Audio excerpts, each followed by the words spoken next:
I hope you can see that. Yes, we can see it. Okay. So the topic of my presentation, it's called Rural Poverty Reduction Strategies, special reference to India. Joyanto asked us to write out our biodata, but then he has made an introduction for me already, so I don't want to go into that.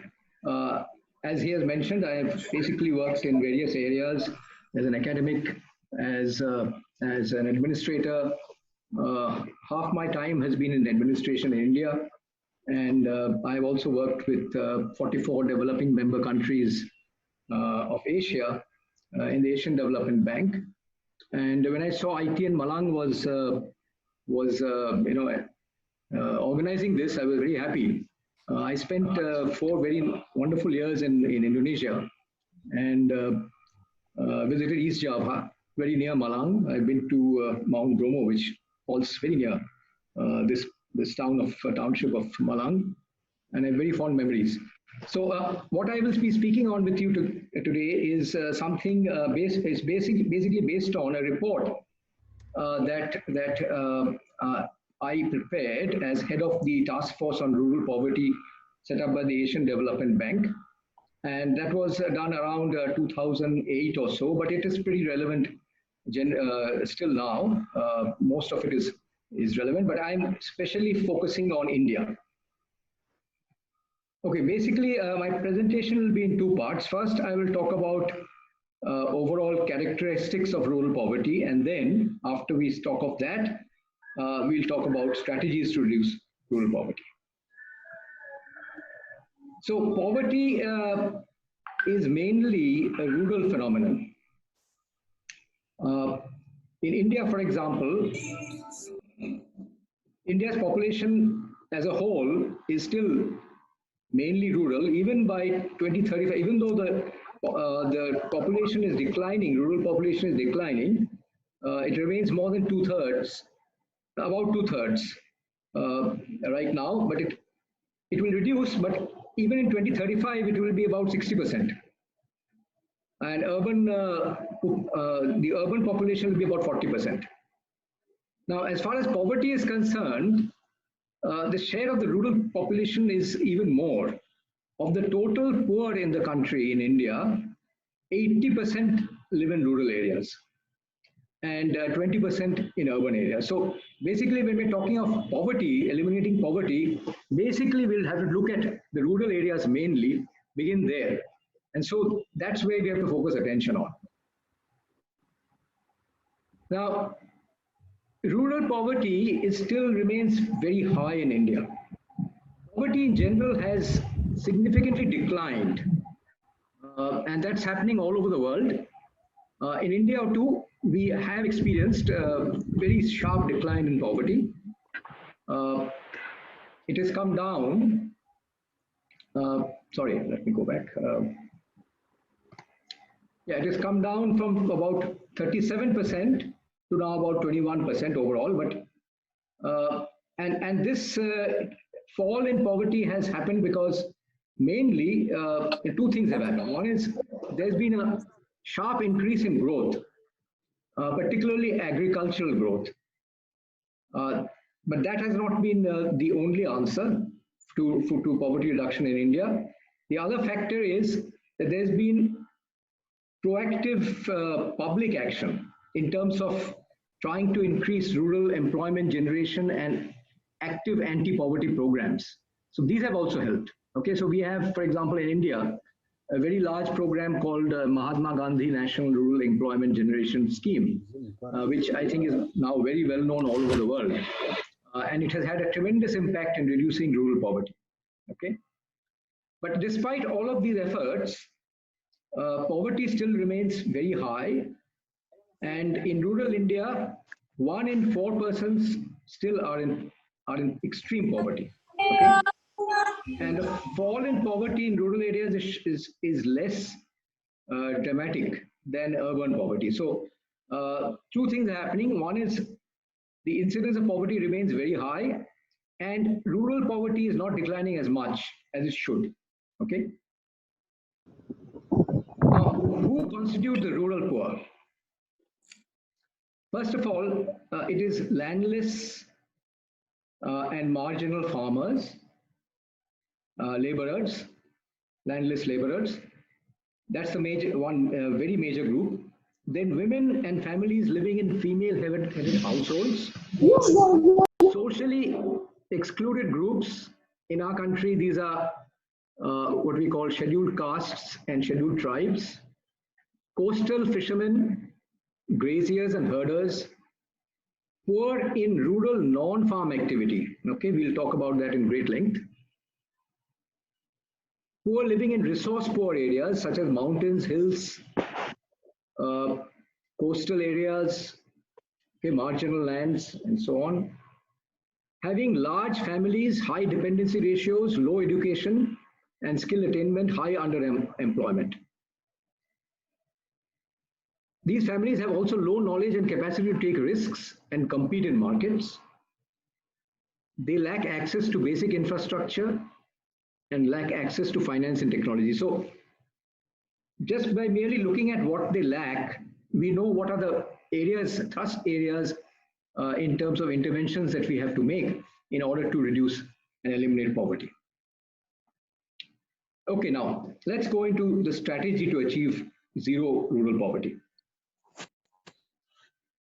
Now,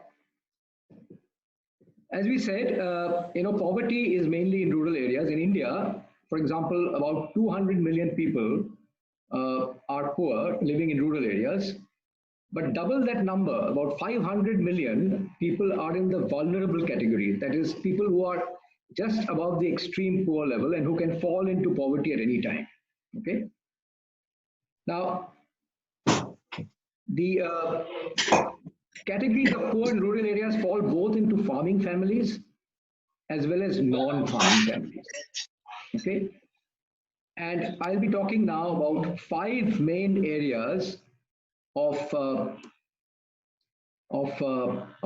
interventions. Okay. First, raising productivity and incomes in agriculture.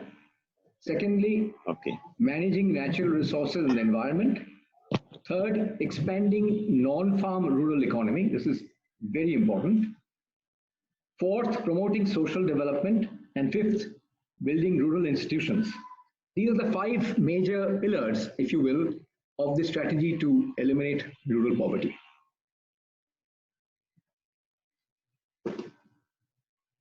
Okay, so first is raising productivity and incomes in agriculture. Now, one of the things that we notice is all over the world, this is happening, is that food crop yields have been plateauing. Now, if you look at this figure in India, for the long period between 1952 to 2017, I've charted out the growth rates, annual growth rates with 5-year moving averages of agricultural growth in blue. And the brown lines are basically something I'll talk of later on, that is growth of irrigation in India. If you can see that slowly the amplitudes are reducing, that is, and the growth annual growths are falling. Okay, there's a trend of declining growth rates, which means that increases in fruit crop yields are plateauing. Okay. There are 4 major interventions that I think are very critical and which we highlighted in our task force in rural poverty. These are first, agricultural research. Second, commercialization and diversification to higher value crops. Third, irrigation and water resource management. And fourth, biofuel production. Now let me quickly go through each of these. The agricultural research has to focus now, basically, and there's a tremendous amount of potential of using new technology in traditional crops to raise yields. Okay, even though the Green Revolution had occurred and there was a very major spurt that had taken place in the 70s and the 80s and so on, which continues, there is still ample scope to increase research in new crops, in traditional crops to raise yields. But also research has to focus now increasingly on developing responses to climate change. because we are seeing more and more incidences and events such as droughts, floods, and so on and so forth. So we have to develop crops which are resistant to these climatic events. Okay, that's another very major area of research that has to be undertaken. And it's not just keeping this in the laboratory and research, but it has to be diffused. In fact, in India, a lot of the growth in agriculture came about just merely diffusing and bringing about the improvements of high yielding varieties to different states. So in the north, for example, that's where the breakthrough occurred in Punjab, Western UP, and Haryana, and so on. But later on, the growth increases came because it was diffused to central India and to eastern India. Okay, so diffusion of technology can also, proper extension and diffusion can play a very important role. Okay. Now let's come to the very important topic of commercialization, diversification to higher value crops. Now this has become a very emotive issue in India. Right now, as you may have, some of you may be aware, that India has been trying very hard to commercialize its agriculture. And India had passed 3 laws actually. Now, in fact, right now as we speak, there's a huge movement, unfortunately, opposed to these laws. Now, there are a lot of people for and against this. Generally, I think the idea of reforms in agriculture to enable more commercialization, more private sector participation is a very, very good thing. But what I feel may be required more, there are certain areas. One is in implementing the laws, one has to take a lot of care. And we have to, of course, take a participatory approach, which possibly did not take place. The laws were, it was thought that it would be welcomed by everybody, but actually it was not. Farmers' lobbies have come out very strongly in opposing it. And the reason is because of 2 things. One is they are not aware of the benefits that that these changes can bring about. Okay, and secondly, something that they're very worried about is, we in India we have the minimum support prices for agriculture, and their apprehension is that these support prices will be taken away. So everybody feels now there is some sort of consensus all over the world on this, that while you commercialize agriculture and bring in private sector and you bring in private sector procurement, you have to create some kind of safety nets and assure some basic prices. Okay, can be done through futures markets and so on, or it can be done through state procurement at minimum prices and so on and so on. But that kind of assurance is required because agriculture is a very, very volatile and a very risky enterprise. Weather patterns create a tremendous amount of volatility and so on. So farmers need to be assured that whatever they produce will be at least bought at a certain price. So this assurance probably was not there in the laws and needs to be there. So I think in going forward, this is one area which I think we'll have to look at very carefully. Okay. Now, third area is irrigation. In order to improve yields, we find that India has not really invested much in irrigation. There is a lot of irrigation which has occurred in the north, in Punjab and Western UP and so on and so forth.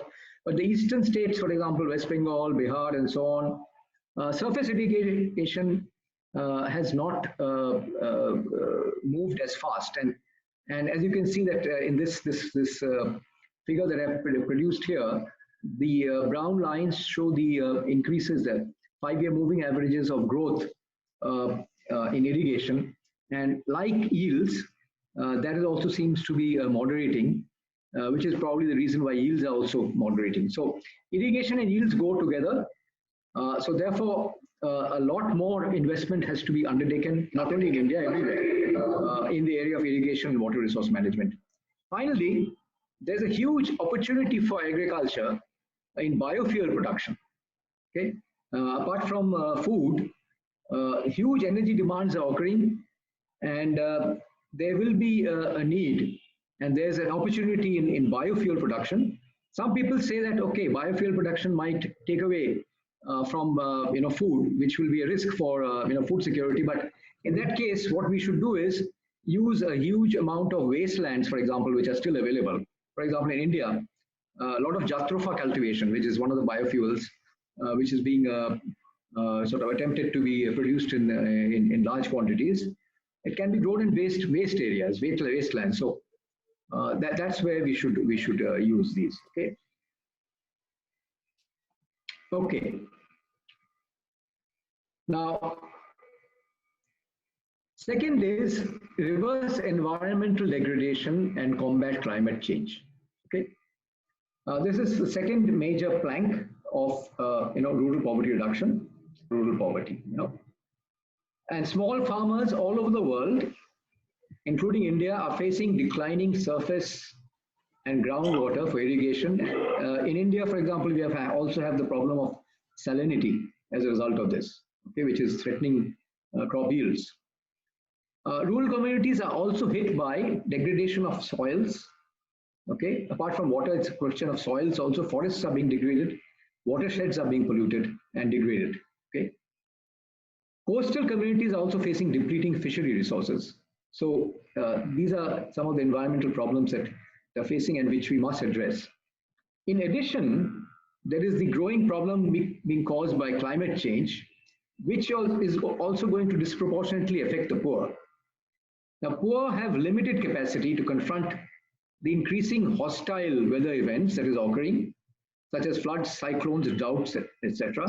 And here I've shown you a figure which shows the annual deaths from floods for a long period from 1953 to 2017. I've compiled these figures.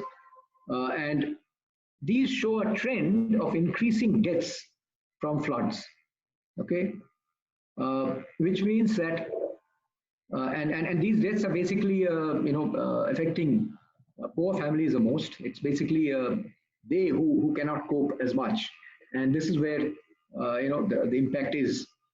So this is another major area that has to be addressed. Okay, climate change. So the answer is climate adaptation. So, for example, in Assam, we have every year major floods.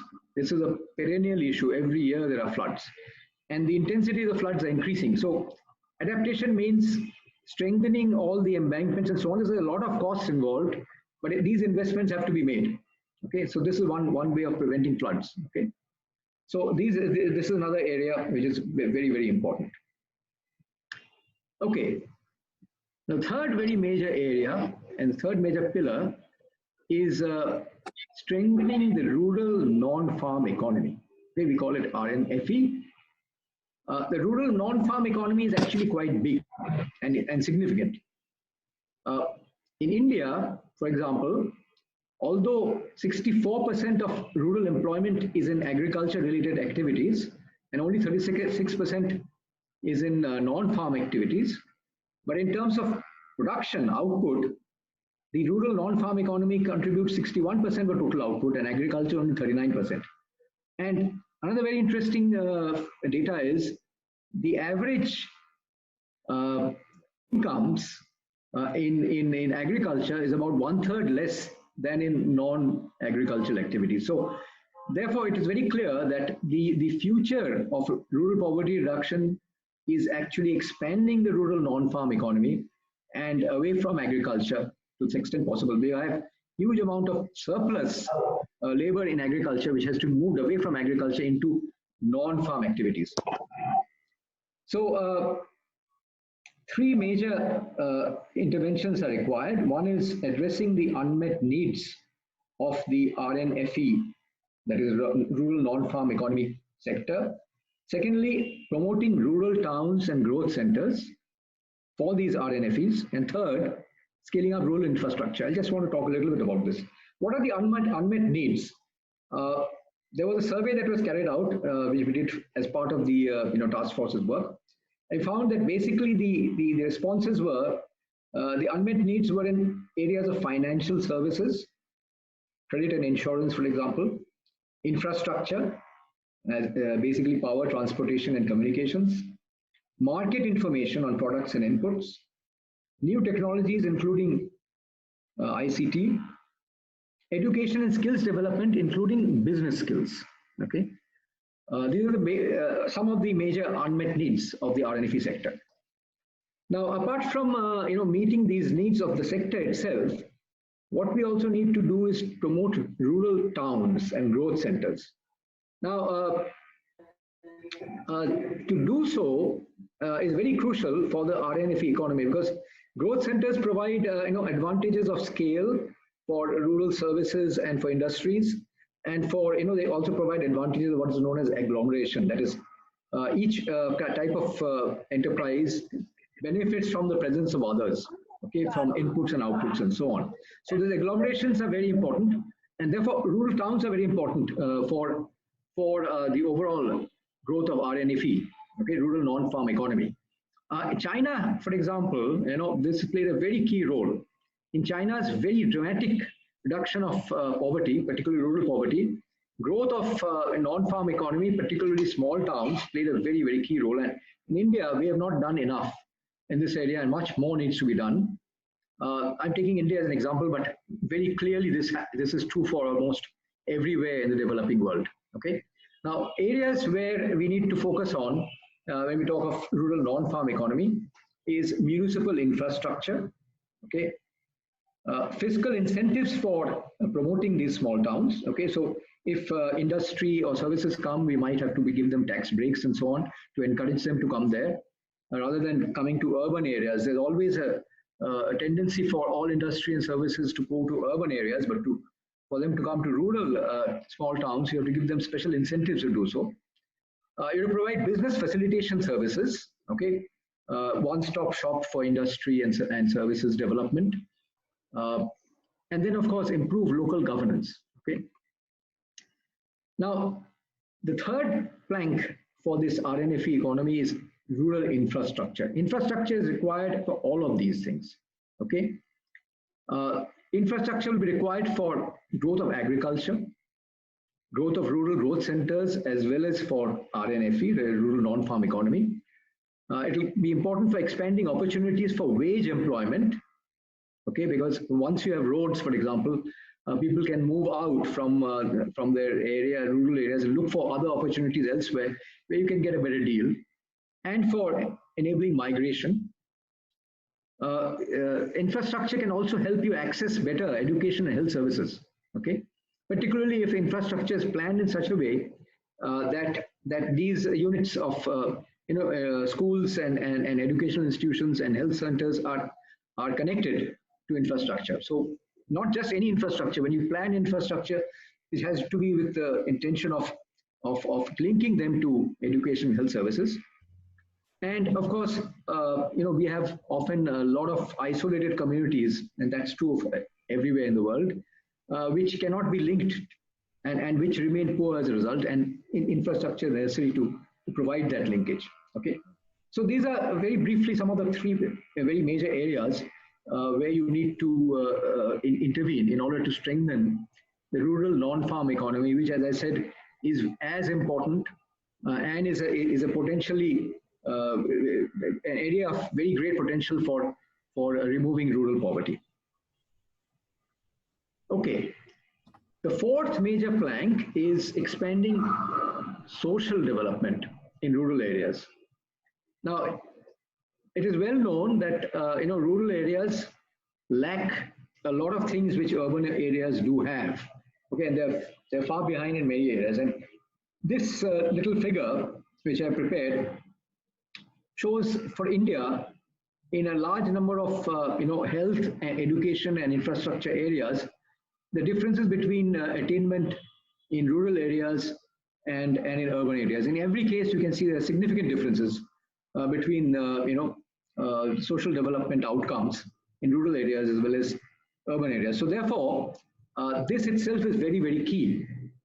Now, the main areas of intervention will be first human development, okay, education and health, and these are very critical because they help increase knowledge with farmers and therefore directly help in raising farm and non-farm productivity. And it is very, very important for people to have a little bit of education and skills to move away from farming activity to non-farm activity. Okay, so human development is very, very basic. In addition, there's one area which is tends to be neglected a lot. In India, we have, and also South Asia generally, we have not paid much attention to social protection. And for example, this the COVID-19 brought this particular lacuna into sharp relief when we saw a large number of families of rural migrants, who as soon as lockdown was imposed, they had nothing to earn and nothing to eat. So this phenomenon is there not only in India. I'm sure it's there in very many parts of the developing world. And social protection is absolutely essential in now modern societies. All right. Now, some of the areas that India has been providing social protection through are food for work programs. I did mention the Mahatma Gandhi National Rural Employment Guarantee Scheme, which provides 100 days of employment to every adult in rural areas who are fit to work. Okay, so that's had a very major impact. That gives some kind of insurance that when you don't have anything, at least you can work in government programs. Okay, but the problem with that is that there has not been enough budgets for this scheme. Some people are talking now of universal basic income (UBI), and that also some countries have experimented with, including in India. One of our states, northeastern states, Sikkim, is thinking of introducing universal basic income, which means a guaranteed income to every household. Okay, so that's something. It's highly debatable because some people think that it might provide a disincentive to work. The jury is out there; they're still debating this, but this is considered by everybody as a very potentially a very good intervention for ensuring social protection. Okay. That's the second area. The third is eliminating gender and other discriminations. Okay. Now we have in India huge, populations who are discriminated against. I'm sure this is there everywhere, all over the world. Gender is one area which is, of course, all countries face this problem. We have a particular problem regarding our caste and what we call ethnic groups such as scheduled tribes. And historically, they've always faced discrimination, and these have to be, these groups are face more discrimination in rural areas. At least in urban areas, some of these discriminations are going away, but they still remain entrenched in rural areas. And this is particularly necessary that we eliminate these discriminations by targeting our attention in rural areas. So this can be done through laws and policies. But even if you have laws and policies, the basic problem is India, for example, has a large number of laws and policies to end discrimination. However, what is not happening is effective enforcement. So enforcement is as important as just merely having laws. Okay. All right. The last major area and the fifth and major plank of rural poverty elimination is reform of rural institutions. Okay. And I'll talk of basically four areas. The task force actually focused on four major areas. One is policy and institutional changes. Second is reform of rural finance. Third is capacity development. And fourth is improving rural governance. Okay, let me talk a little bit about each of these.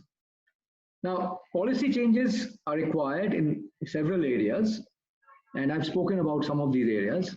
For example, for commercialization and agriculture and diversification, okay, for encouraging private sector participation in agricultural markets and in rural non-farm economies, for better access to technology, for increasing security of tenure. Now, this is a very major area. Productivity is often hampered by the lack of security of tenure, and to a great extent, this is due to lack of land registration. Tenants do not have lands in their names. Okay, the state I'm speaking from, West Bengal, is one of the few states in India, probably the only one which undertook a very major program of giving land to the landless and registering land in the names of tenants. Okay, if that registering lands was probably a bigger thing and had a huge impact on rural growth and poverty in West Bengal. Okay, so that's a very important area. Developing rural industries, I've talked about that. Providing incentives for growth of small towns. All of these areas will require policies and institutional changes. The second very important area is rural finance. Now, rural finance, India has done quite a bit. For example, in terms of access, by providing banking accounts to almost everybody. Now, about 80% of rural families have banking accounts. All right, this was a very major achievement. But if you look at that chart which I have produced here, India is compared to several other countries such as Indonesia, Thailand, China, Japan, and so on. We have a similar number of proportion of people having bank accounts, but the other services that come with rural finance are not there in India. For example, what's the point of having a bank account if you don't operate it, or it doesn't help you to generate savings? Now, only when you can generate savings can you then borrow, okay, without risk. So these other services, beyond just providing credit or holding an account, are important. So when we talk of finance, it's not just opening bank accounts, but it's opening bank accounts, providing savings means of savings, providing insurance, providing other market-based financial services, and so on. Okay, so rural finance will require not only the public sector, but it will require a lot of private sector enterprise also. So we have to encourage that. And finance will have to be directed towards, of course, trying to improve technology and try and improve, adoption of high-yielding varieties. This requires a huge amount of inputs. As we know, fertilizers, water, and so on, which are high cost, and finance is required for that. So diffusion of new technology requires that finance go hand in hand with it. It will also be important for growth of rural non-finance economies, non-farm economies, and so on, and social development, and so on and so forth. The third area is developing capacities. Now, all of this cannot be done just by announcing these things. This is one area which probably we did not do enough of. When we bring in market reforms in agriculture, the farmers must have to be ready for it. The rural enterprises, the rural institutions have to be ready for it. So they must know how to, for example, tackle the private sector. You have to private sector groups are coming in, and they will be large, buyers. They might form monopolies. So to be able to meet these monopolies in their own terms, you have to develop institutions such as cooperatives and so on, farmer cooperatives to sell and on equal terms. So there are a large number of capacities that need to be developed, and that is also required. So we have to pay a lot of heed to capacity development of rural areas. The fourth major area in reforming rural institutions and policies is to improve rural governance. Okay, the local governments which deal with rural areas, in India we call it the Panchayati Raj institutions. Okay, these are local governments working in rural areas. They have very poor capacity. Poor capacity not only to raise resources, but also to implement programs and schemes. So a lot more has to be done, and I'm sure this is true for the rest of developing countries as well. And this is a very major area that needs to be looked at. Also, we have to ensure that there's effective participation of rural communities.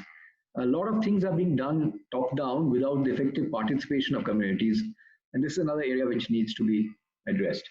So I think that ends my short presentation. This is a very large area, but this gives, I think, the more of the important areas that needs to be handled. So if there are any questions or anything, I would be very happy to answer those. Jayanto, over to you. Yeah.